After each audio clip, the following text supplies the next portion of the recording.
వరంగల్లో జరిగిన కాంగ్రెస్ పార్టీ ఎన్నికల సన్నాహక సమావేశంలో స్టేషన్ గన్పూర్లో ఎమ్మెల్యే కడియం శ్రీహరి సంచలన వ్యాఖ్యలు చేశారు. పాలకుర్తి ప్రజలు యశస్విని రెడ్డి దెబ్బకు ఎర్రబెల్లి దయాకర్ మైండ్ బ్లాక్ అయిందన్నారు. తెలంగాణకు బీజేపీ చేసిందేమీ లేదని, విభజన హామీలు నెరవేర్చని దద్దమ్మ ప్రభుత్వం మోదీది అని ఫైర్ అయ్యారు.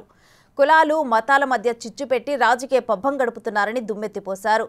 సీఎం రేవంత్తోనే తెలంగాణ అభివృద్ధి సాధ్యమని కాంగ్రెస్లో చేరినట్టు కడియం స్పష్టం చేశారు. మీ దెబ్బకు దయాకరం మైండ్ బ్లాంక్ అయిపోయింది.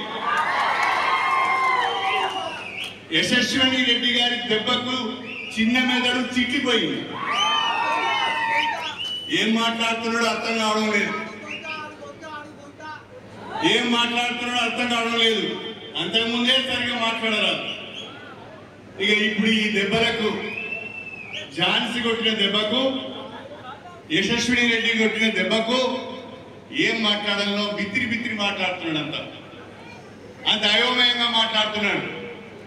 అందుకనే పాలకుర్తి ప్రజలకు, కాంగ్రెస్ పార్టీ కార్యకర్తలకు మీరు ఇచ్చిన తీర్పుకు, మీ అందరి కష్టానికి శిరస్సు వంచి నమస్కారం చేస్తున్నారని చెప్పి మేమైతే ఊహించలే. ఆ ఓటమి మామూలు ఓటమా